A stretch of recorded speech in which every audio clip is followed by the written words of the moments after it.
Okay, thank you for tuning into Stampscaping 101. Just formatting this most recent scene here in a folded card format. This scene is based around the, or is featuring the dog walk stamp right here. And just a simple composition using the crooked path stamp and a lot of trees around it. With a kind of an airier, open sky than I usually do. I usually kind of vignette the corners of the scene a little bit more, but I wanted it to be kind of open and airy, and to give it kind of just a nice, kind of a light feel to it, so I didn't make the sky too contained, okay, because I wanted it nice and open, as if the pathway leading up in here and between the trees just kind of goes in this nice open expansiveness full of beautiful soft blue light and textures. Brought in a little bit of pigmenting down here into the terrain around some of these pathways at the base of the hiker and dog, and had a lot of fun with some gel pens. So if you can see these little highlights in here, even in this tree in here, I used some variations of or a variation of green on the branches here to just to kind of make this otherwise flat silhouette of a tree a little bit more dimensional with the use of some hue, value, and texture. Okay, so anyways, just a fairly quick scene. I've done this kind of composition before, but there were things on here that I wanted to really emphasize again, with the openness of the sky, the billowiness of the clouds, and the lightness of it, and kind of a, you know, this all nice little walk, a very pleasant walk, very oh, I don't know, walk for in a nice spring-like environment, something for a nice sensory experience for both the dog and its walker. So anyway, just a fun little scene. So if you choose to watch it, thanks for watching it and for tuning into the Stampscapes channel. Okay, just a simple but an attempt at a elegant and very peaceful composition here. Starting off with the crooked path, I want it fairly dark, but I want there to be a little bit of variation in here. I want it to be a kind of a beautiful spring day, so I'm laying down some brown so that my shadows come out reasonably toned. Okay. I want everything to really kind of flow and blend in gracefully, as graceful as possible. So I'm going to wipe down the edges of some of these areas, you know, not in the top portion, but kind of around on the perimeter, a decent amount. Taking off a little bit of ink there, just so when I add in my additional imagery, that should blend in really nicely, okay? It will anyway if I don't, you know, tap off some of the edges, but the edges will just be a little bit, you know, more graceful in terms of the blending. So you can see it kind of, you almost can't even see it there, but that's kind of the tone of it. Now the dots do dissipate as they move away from that area, but you can see that little variation in there, so it's just coloring it all with dark brown, then adding in a little bit of green here and there. And that's just so, you know, inherent in the impression itself. You get a little bit of kind of a tonal variation. It's kind of the same value. That's a pretty dark green that was used, but you know, you get this little subtle change of hue. Well, I don't know how subtle that is. It's pretty obvious, I guess. Alright, let's move on to some grass texture.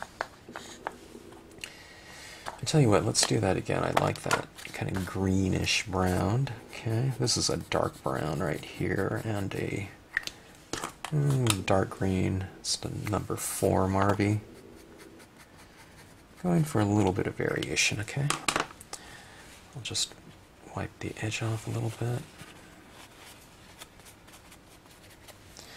Alright, now I'm going to overlap into this other design, the crooked path. Okay.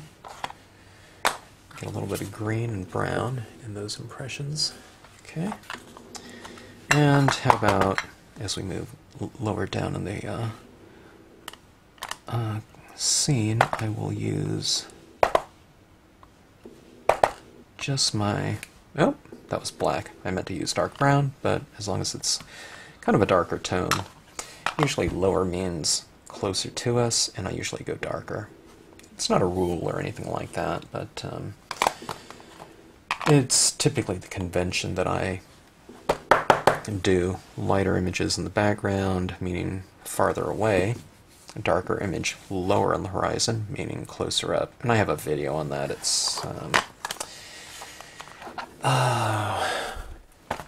trying to remember the name of it. I can't even remember the name of the videos I did last week, so this other one on compositional kind of distance was a few weeks ago. Anyways, you can kind of go back in the videos and take a look, but anyway, this is the Pebbles, okay, giving this road a little bit of texture. I'll go with some lighter impressions, a little bit farther away from us, to the point where you really can't even see it. It just becomes kind of a very subtle texture there in the distance. Okay, something like that. I know it looks kind of weird, but that's because we haven't added any tone in here yet as far as our color addition. Alright, now let's go for some nice trees. I was thinking about this one right here. This one's the maple pear. This one's the tree cluster. I was thinking about some nice fall foliage, perhaps. And let's do that. Let's see, what color should we do this in? Let's do it in brown, okay? And maybe I'll add a little bit of green in there too, but I want to add in some kind of fall colors, okay? Oranges and whatnot. And I'll add those in. I'll blend them in over the tops of these impressions. Done in kind of a different color scheme than the leaves, but when the leaves are kind of, changing colors, you get kind of a nice, I don't know, is it a rainbow of colors? It doesn't have certain colors in them, but you get a nice kind of palette of a different fall hue. Alright, masking off kind of the horizon up there, and what I'll do is I'm going for some of these trees to be maybe on the back side of a, sloping hill or something like that. Okay. Something like that. Maybe I'll go for some other ones a little bit closer to us, or I can change up and go for a different type of tree. Maybe I'll do that just for a little bit of variation.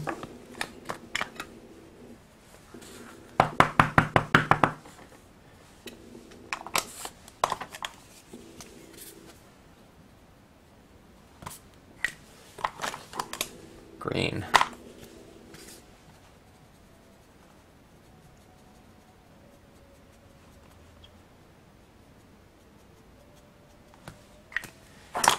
Okay, a little bit of blotting off the edge down there. Maybe on this side of the tree I'll do something kind of subtle, and I'll take off some of the ink.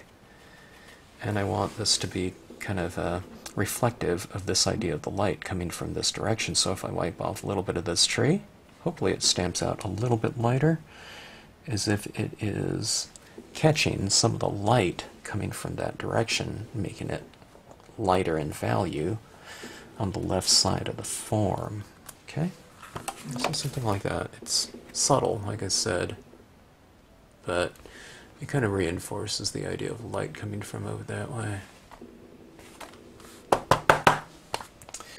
Alright, let's do the same thing again, but let's do it on the other side.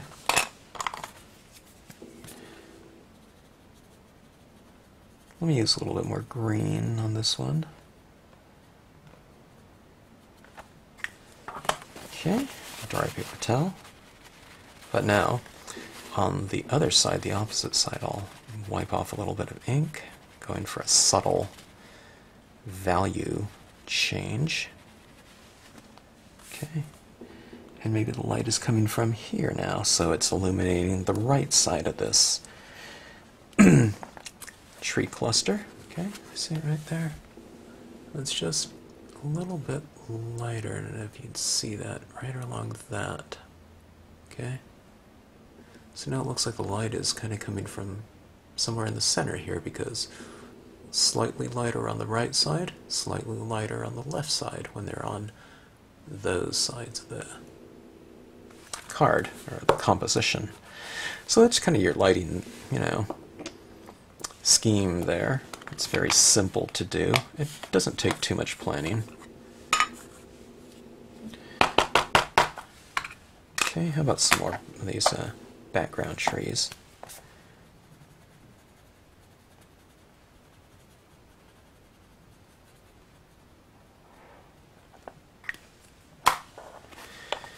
Let's put them on the other side of that horizon line again.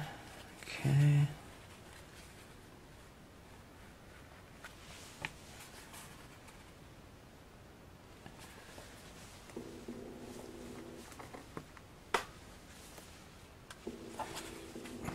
Okay, so we have those trees in the background. It's looking a little bit too symmetrical for me, too balanced, so let's do something about that. Okay, I was thinking about putting a fairly large tree here next to us, putting something very close to us.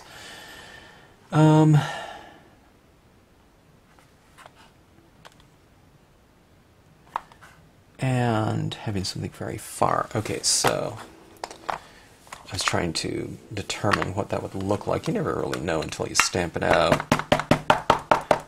I mean, I have a decent idea, but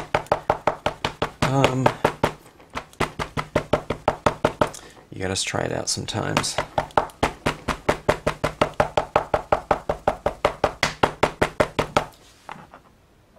I feel like my black pen is getting a little bit dry. I'm not sure though.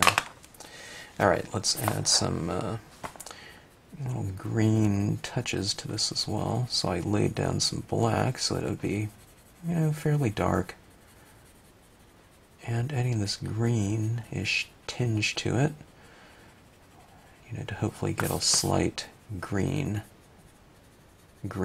tinge to some of that black. Sometimes I do this and I stamp it out and it just all looks black, and you can't tell any difference at all, but I'm just kind of doing that for perhaps achieving some kind of subtle difference in hue, just for a little bit of variation. It doesn't have to always be such a grand statement as far as some sort of contrasting change. It could be very subtle. All right, now I believe that this tree here will kind of bring somewhat of a common form with those background trees, okay? It's not exactly the same tree, but it's kind of close enough.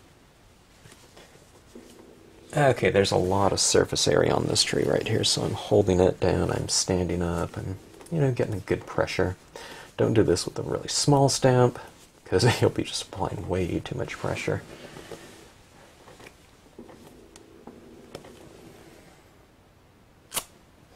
Okay, so we have this large tree right here. It's going clear off the page, but it kind of puts us in, that perspective, kind of looking above it.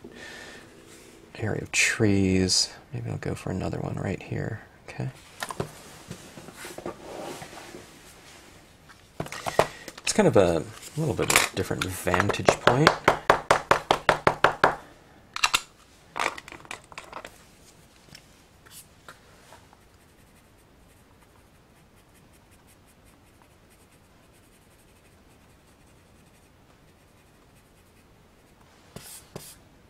Okay.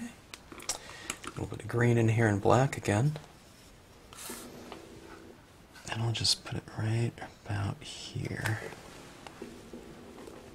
This is going to be a very left side dominant lead-in area because I'm really closing off this, the middle and right side of this composition right here by doing that. So you see the entry point to our composition is right here. And that's why I really stamped that path kind of, you know, a little bit more on the left side dominant area.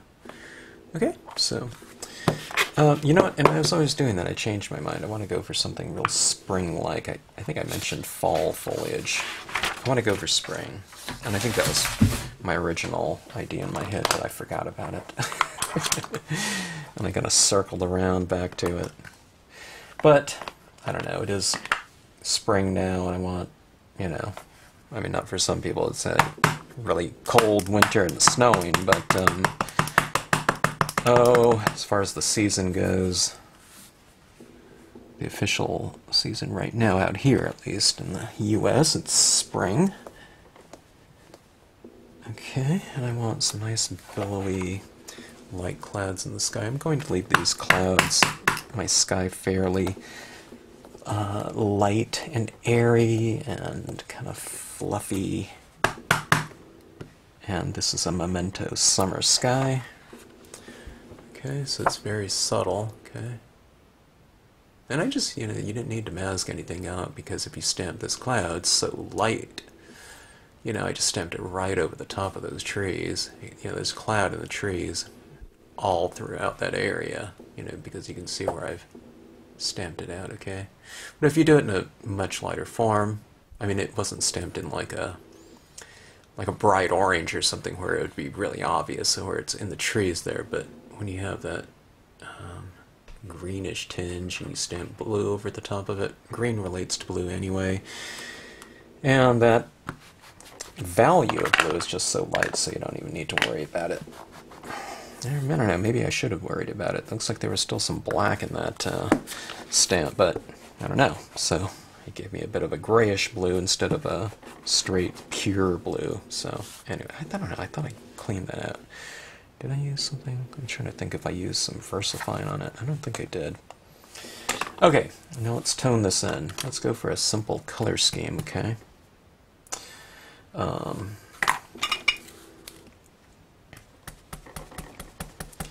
Alright, I do not have a clean applicator here, but what I'm doing is I'm just kind of squeezing out as much of this color as I can. Okay, I have no idea what color that was, but it was kind of a warmish tone. Alright, let's try some of this tea dye and walnut stain. I'm thinking about mainly that path, but I'll get some of it out in that grassy area as well. Okay.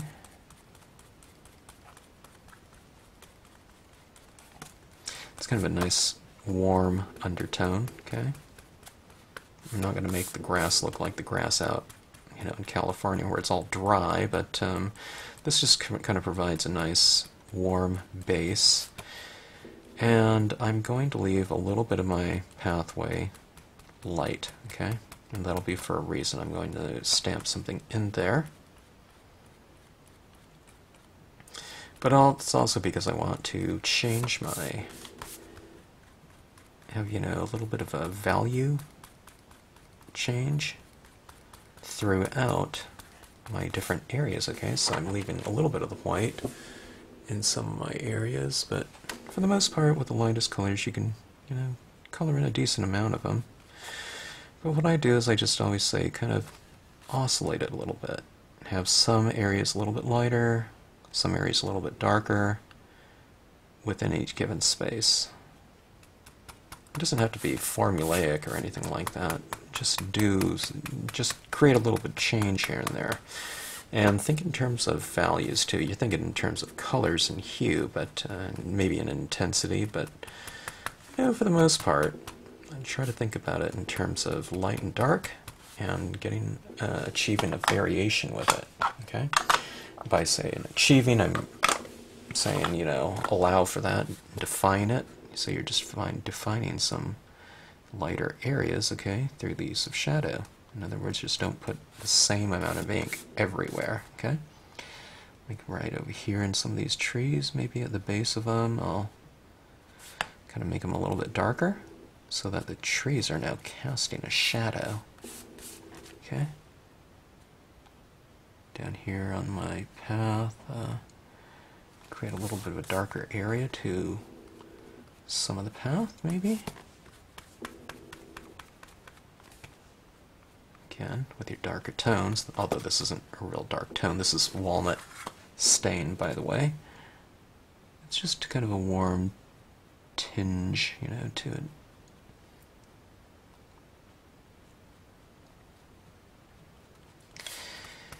Okay, something like that.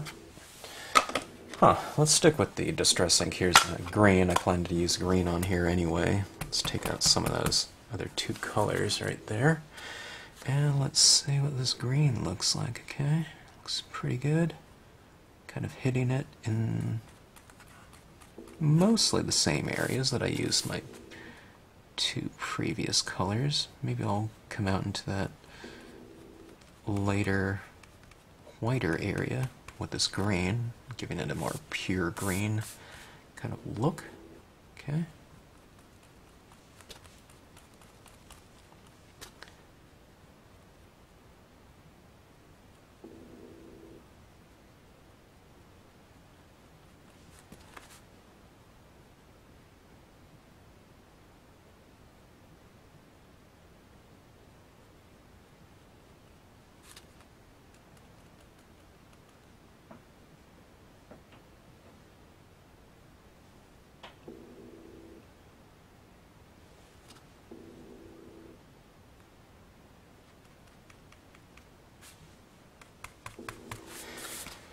Okay, kind of brightening up a little bit in terms of the color scheme.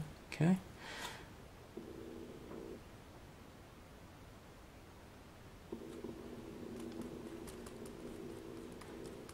When you add this kind of green in here too, what we're doing is we're adding kind of a temperature change to the scene. It really changes kind of the emotional spirit of a scene when you add a warmth to the color scheme. Okay.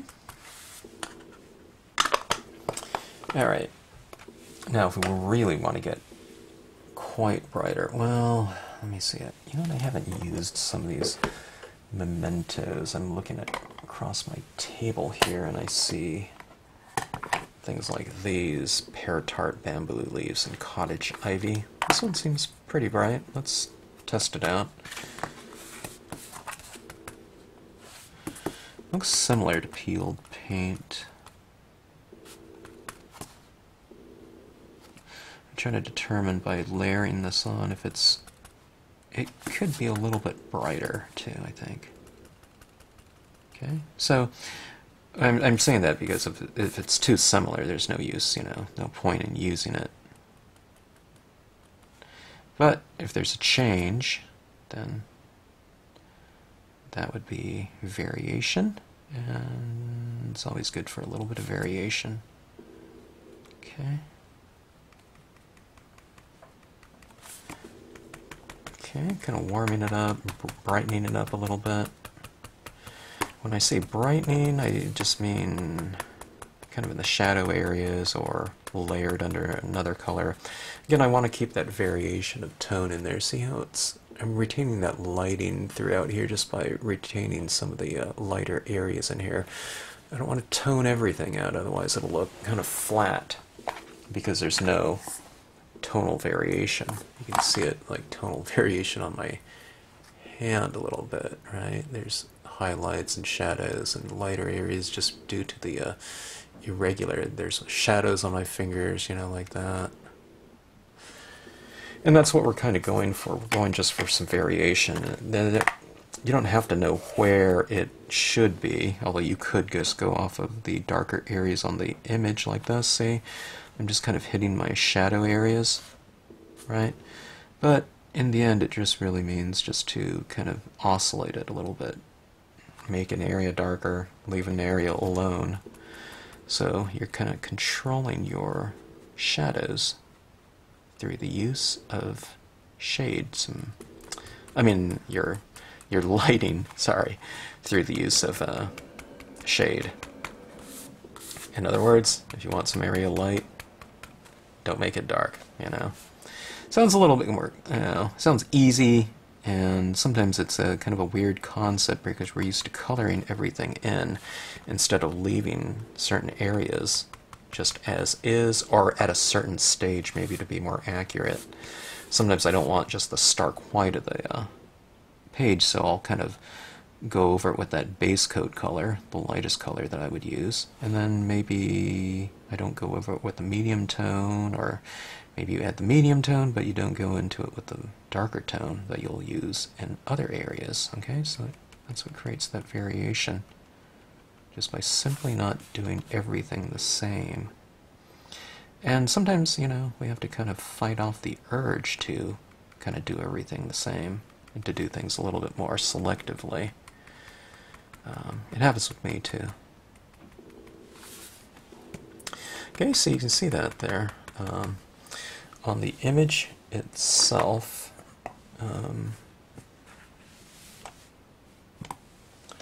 that's what happens. I just use a stamp that I just cannot find where I just put it.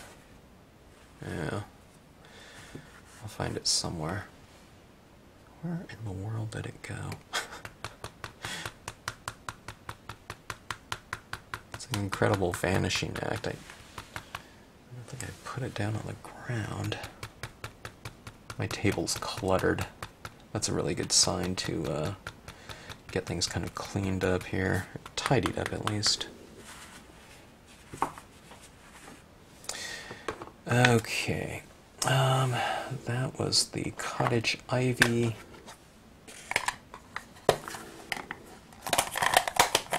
I don't remember if I used bamboo leaves or not.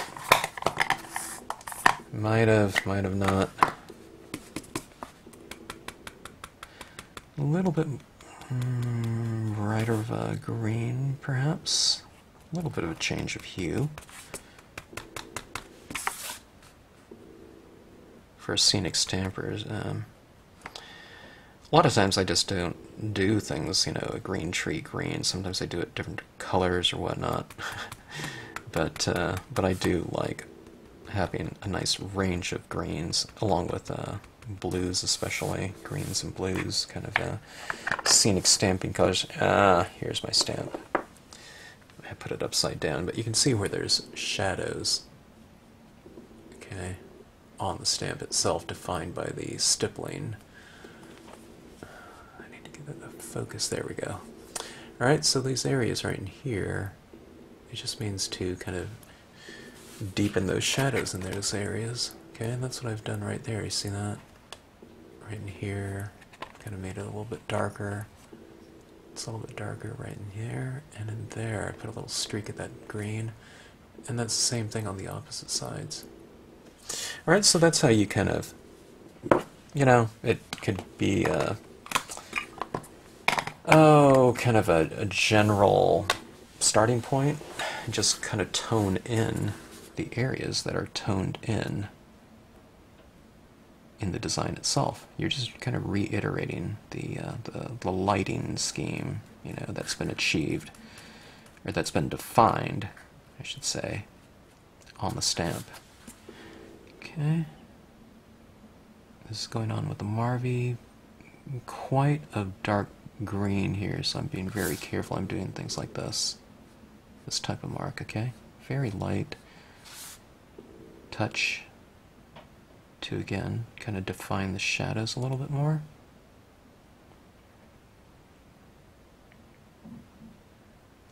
And in defining the shadows, what you're doing is you're defining the lighting within a scene. The darker you add an area of darkness, the lighter some other area is going to seem by contrast. Okay.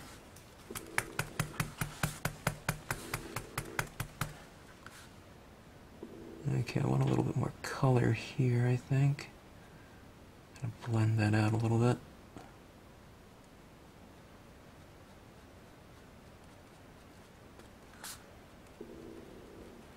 Okay, alright. Let's go with a little bit of brown. I love brown in my grassy areas just to kind of mellow it out a little bit. You can go back to it, you know, that walnut stain or something like that. I think those ones might be a little bit too light, so I'm just going to use the brown, Marvy brown. It's just a basic brown. Go ahead and use, you know, if you have, like, I don't have a ton of Distress ink pads, but those would be a good choice as well. So I'm just kind of adding this right over the top of my green, and it gives it somewhat of a warmth. It darkens it a little bit, but it just kind of mellows out the super vibrancy of certain areas of green. It kind of makes it a little bit more of an earthy green by putting some sort of kind of warm tone over the top of it, okay? I mean, some sort of brown tone, sorry. Alright, and I think I could stand to use a little bit down here. Let me add in a little bit and see if you can see the difference. I'm just adding a very subtle application of it, okay? But, okay, here it is. Down here, okay? Right over here. A little bit more of an earthy tone. Maybe I'll add some of it back in that pathway just a touch, okay? At this point in time, this is really quite dry on my applicator, so I'm not applying very much at all, but in order to have a lot of control over it, that's what you kind of want. You want, when you start adding it down here, you're kind of adding it in with kind of repetition, you know, of the application. So you can get it, and then you can get it where you want it to go, and you can get it in the degree, maybe, even more importantly, of how much of that ink you want saturated in a given space. Sometimes it's very subtle in the more illuminated areas, and sometimes in the shadows maybe you want a little bit more, so you can just kind of tap more. Okay, now that is that. I think I'm going to go on with the dark brown. Oops, that's black again. Here we go, dark brown. And I want to go for a little bit of this vignette. A lot of times I do this in black, but I didn't stamp anything in black in here so far, so the darkest I want to go is just dark brown, I think, in this case. Well, I can see if I deem it necessary to go to black, then I will. Okay, hitting some of these trees, the base of some of these trees, and that kind of anchors the trees down a little bit. From a visual standpoint. Hitting this in my shadows.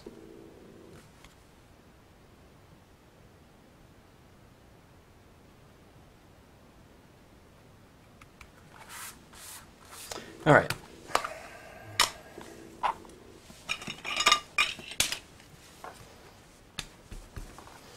One of these days I will clean off my stylus tools again. I seem to do that like every 3 weeks or so. And then when I get sick of having to clean the stylus tools every time I use them for every color, that's when I eventually go over to the sink and I clean them all up in 5 minutes, you know. So I think I should have done that before. But when I get stamping, I just feel like stamping. I don't feel like cleaning. Although that's part of it, I know. Alright, let's hit this with some additional blue tones. Okay, I'm going to use the same hue ink that I used in the clouds up there, but let's just give it a little bit of a subtle change in value instead of that.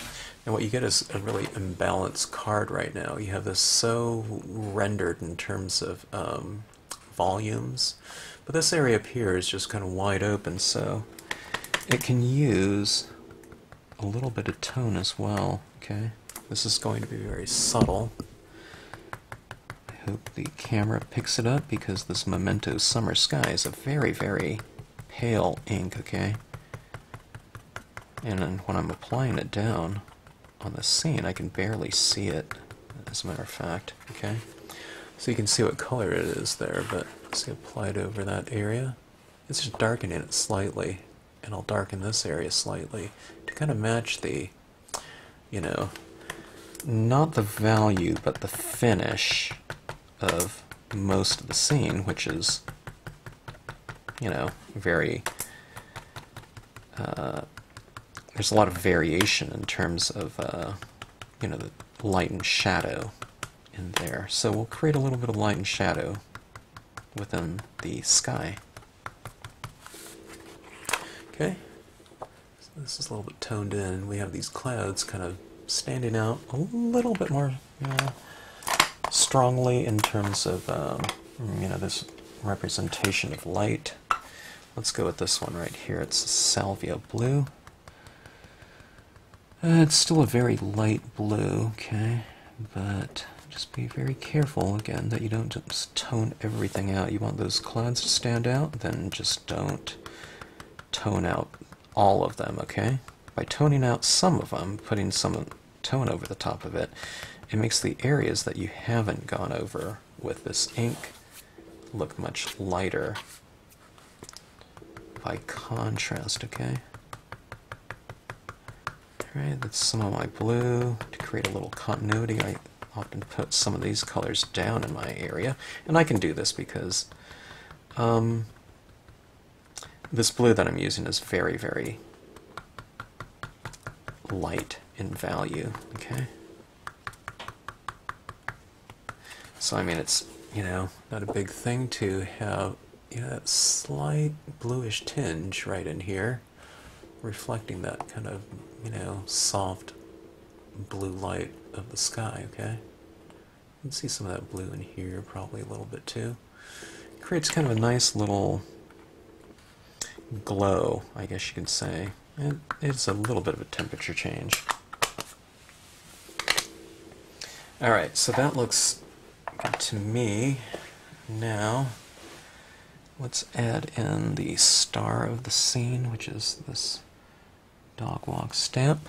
Okay, I'm going to put those characters right on the road, and that's why I kind of left this area in here a little bit lighter. Okay, I'm going to stamp this out in, I think I'm going to just do it in black.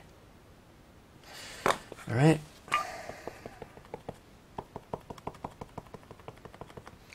Light even pressure.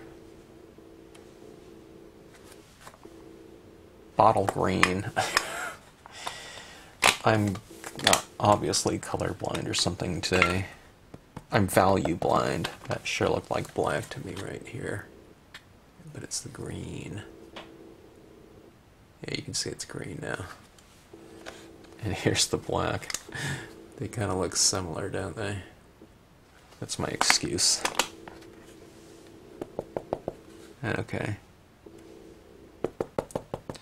It makes a good argument for a pre-stamp, you know, to get your bearings as far as the pressure that you need to use on the stamp when you stamp it out.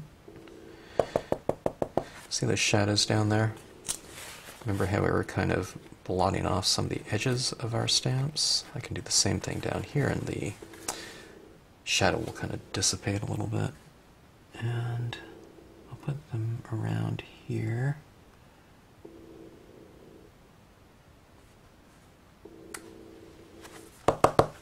Okay, it's kind of a cute little image, I think, you know, taking some nice memories of of your dog walk, taking your dog on a walk. Doesn't have to be memories, maybe it's something that you just did today, a very recent memory too. Okay, now let's bring this to life a little bit. Looks okay to me, as is, but I want to add a little bit more to it. I'm thinking about some spring blooms. Okay, here's a Sharpie lavender and pink rose paint pen. Get those prepped here with some shaking up. It's one of those things that have that little ball moving around in there. This one's, you can see it's kind of seized. Bang it around a little bit like this on its cap. And now we got it shaking again, okay?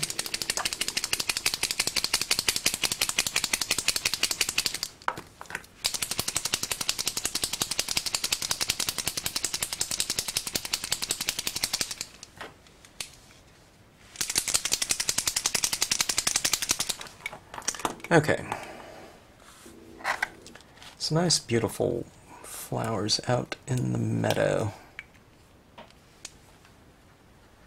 Or out on the trail, in the park, whatever you want to say. Okay, let's see.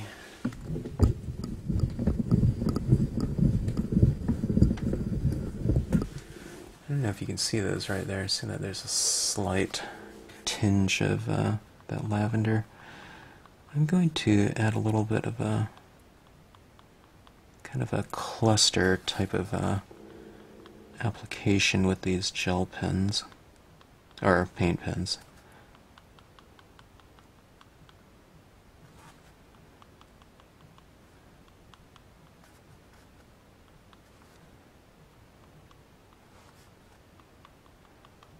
Okay, that'll be some of the lavender.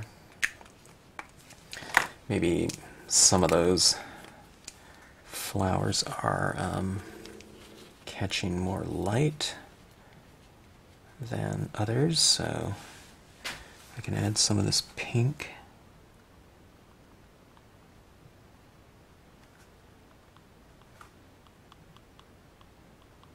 Adding to the that canine's enjoyment of their walk, going out and smelling the world.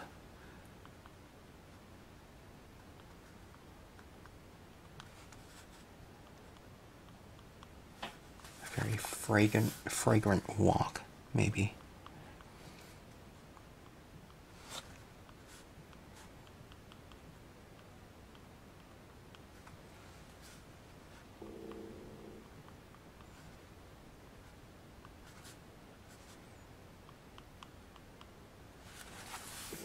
Okay.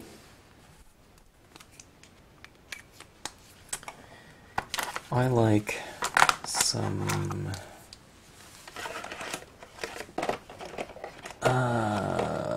not pearly everlasting, or is it? Can't remember the name of that white flower. But I'll add a little cluster of that here and there.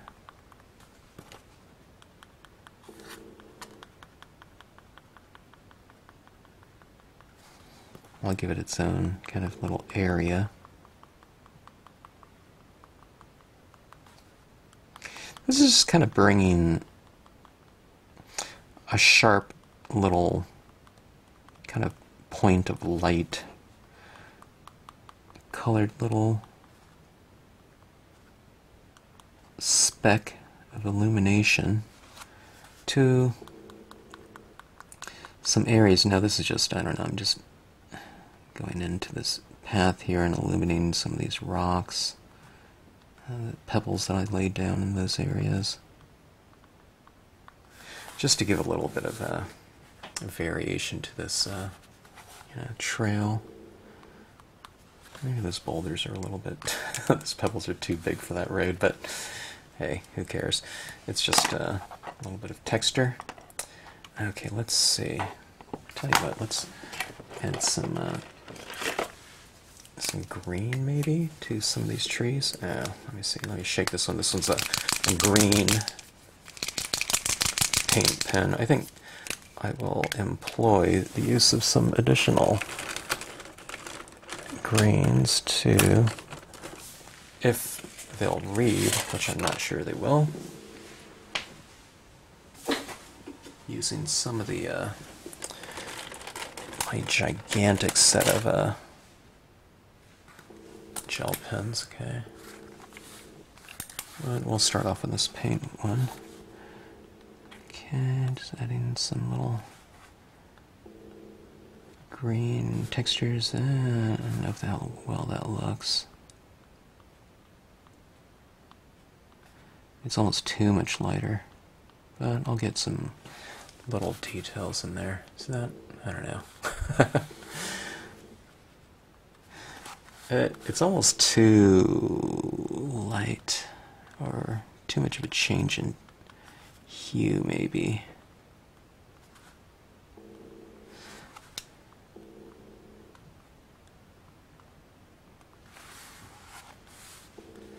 Okay.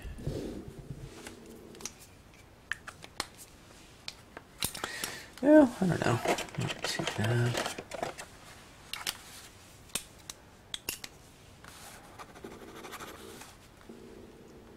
A little bit of a lighter green. Okay.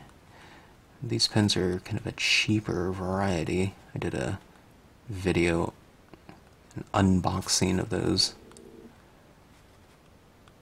And so far they work pretty good, you know. This is a way to go back in and add those. I don't know, maybe it's not so subtle. Kind of little highlights here and there, using kind of just a wide variety of colors, but values of those colors and intensities of those colors into your pieces, because you have such a huge array, including kind of metallics and neons. Well, this is just a fun way to go in and add in some additional little details somewhere into your scene.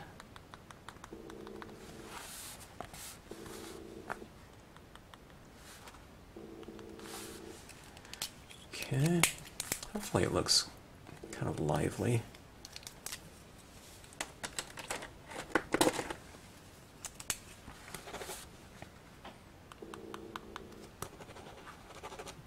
This one's a little bit more of a yellowish one, kind of moving into the next hue.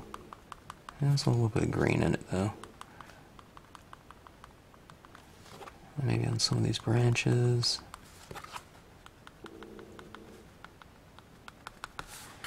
Okay, anyways, I don't want to get too crazy about that, but that is it as is so far. Alright, now let's see. Let's take a look at a couple of these pigment ink pads. I want to move on this fairly quickly because I am sending this out tomorrow. I want it to dry and I want it to put it into a card format. Alright, pigment ink applications. You want to really take off a lot of the paint off of your applicating tip, because we don't want to add in too much, okay?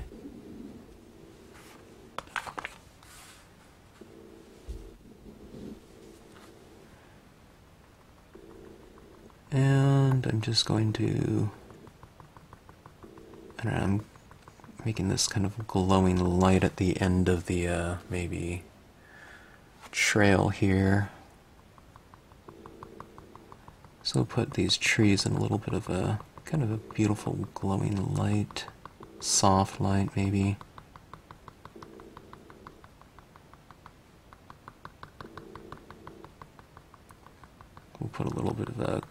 whimsical,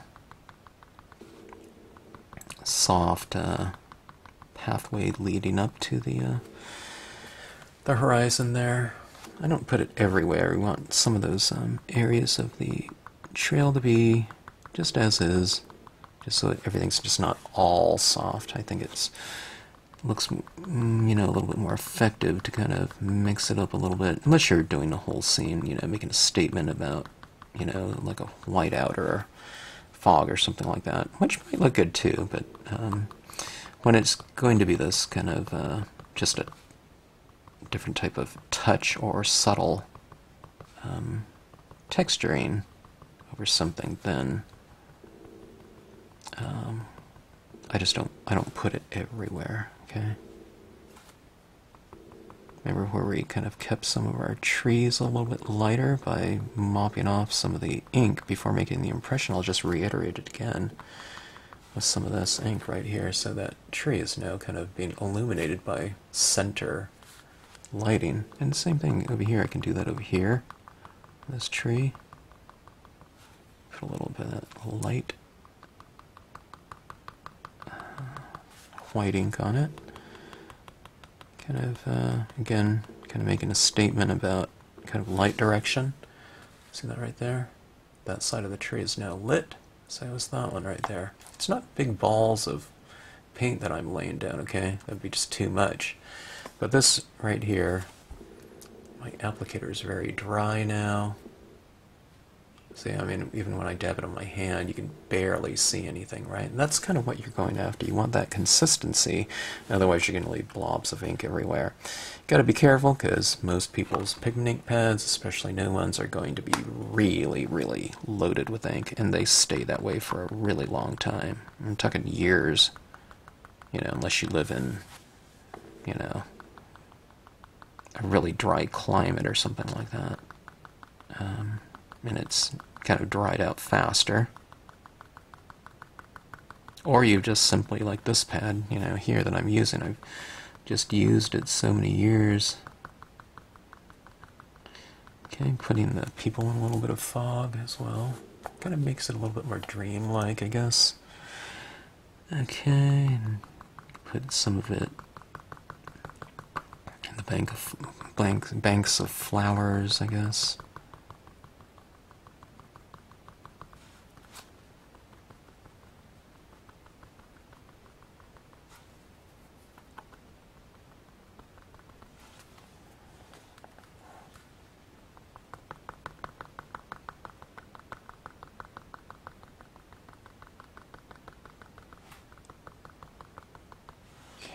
Kind of breaking up this tone a little bit with the use of some little bit of texture. It is kind of introducing a little bit of lighting into these areas as well by putting something, pigment ink pad is light. It will dry darker though, so as light as this seems right now, it'll dry darker. It kind of mellow out, and then especially if you spray it, you'll lose some of it, so just keep that in mind. You just don't want to leave all of it with all the work you put into this type of technique here.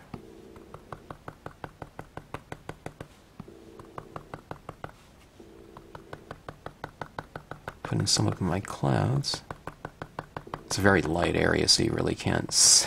It's very difficult to tell what's being applied or how much is being applied. Okay, how about a little bit down at the base of some of these trees? A little bit of creeping fog back in here.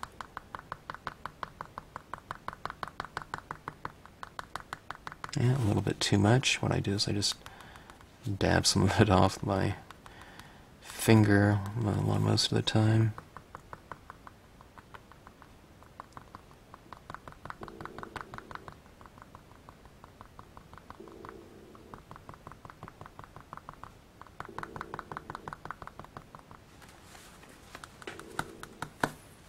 Sometimes I take off more, just as much ink as I apply. Okay.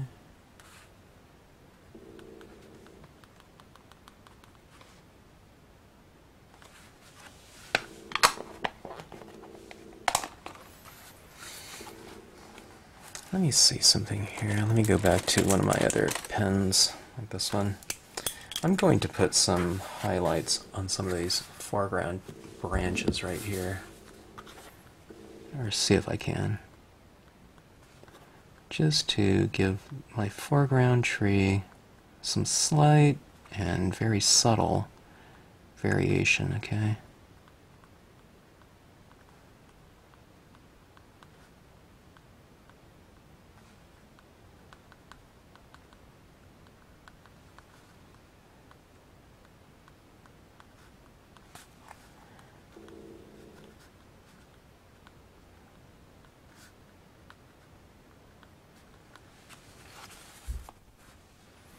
I don't know if you can see that. Let me try to zoom in a little bit more.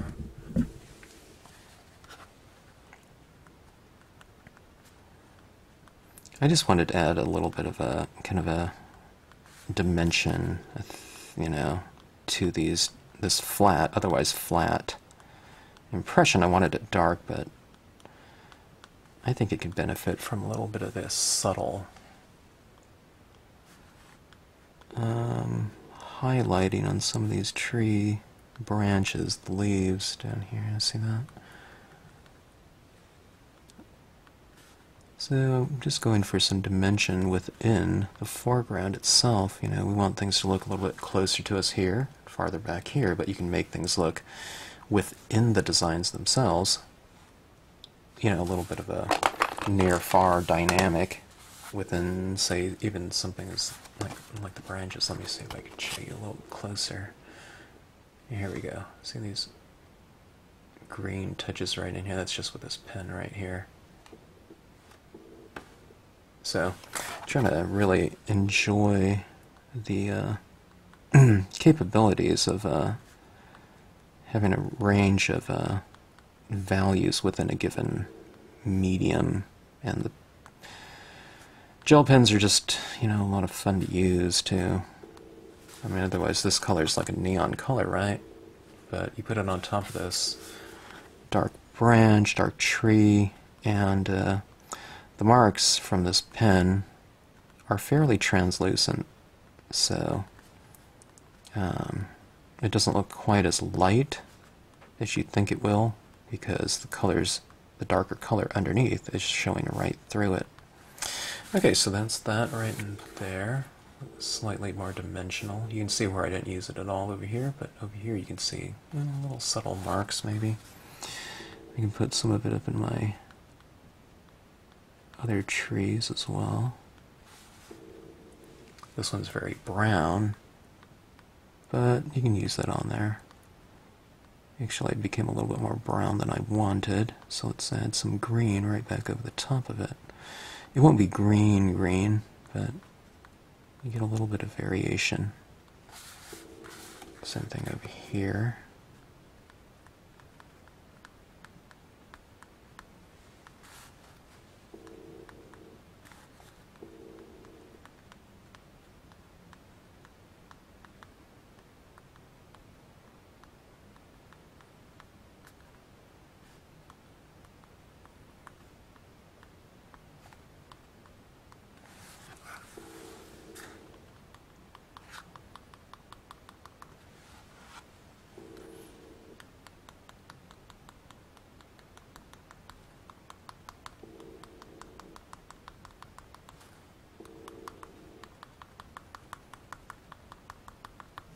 Fields are alive.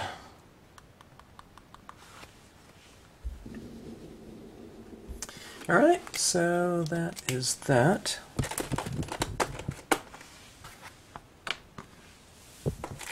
Where is it? Let me see something. I have this neon-y pinkish. Yeah, that's not really that pink. That looks like a more burgundy than anything. Not that one.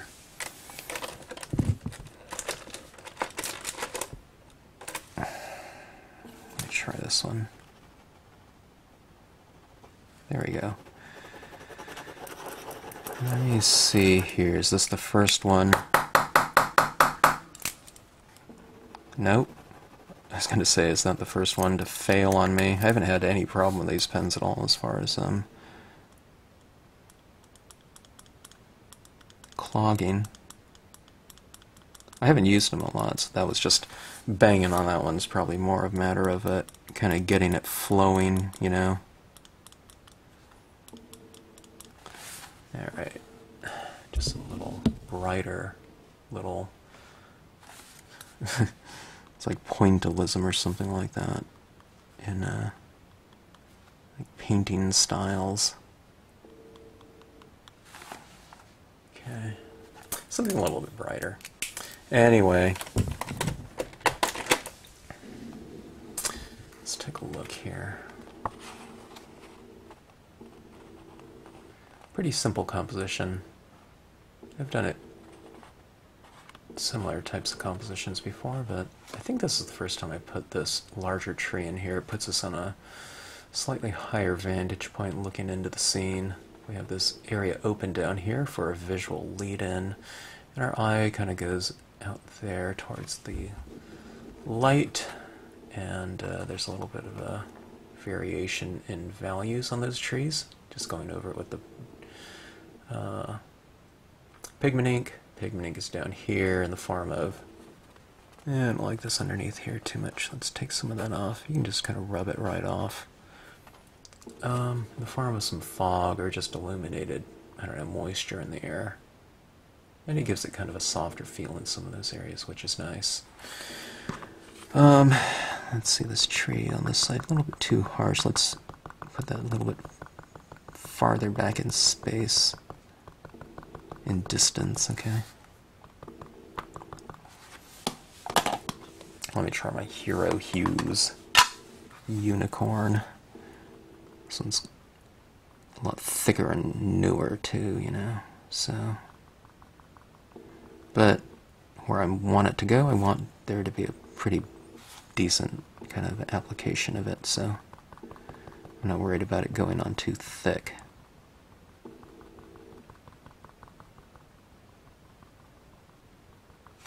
Okay, a little bit more of a, you know, a noticeable change in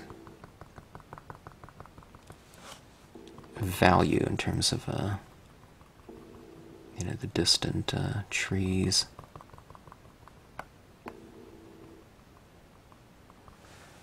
Okay.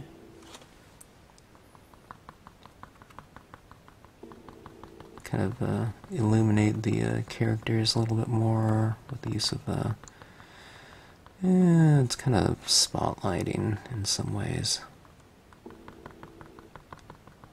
Giving it a little bit more of a stage, you know, a lighter area on them.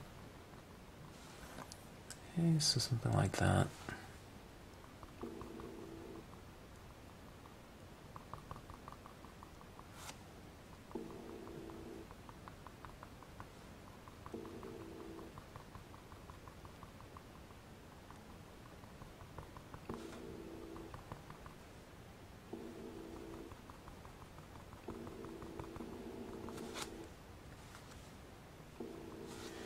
Alright, there we go.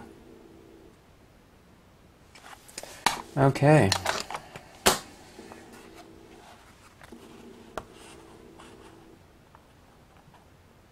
Kind of a nice sensory experience for that dog. And a nice relaxing day for the person walking the dog, so. Alright. Kind of a nice spring day. Looks like something that looks like a fun, relaxing moment. So, it's something that looks like a lot of fun and would be nice to be doing.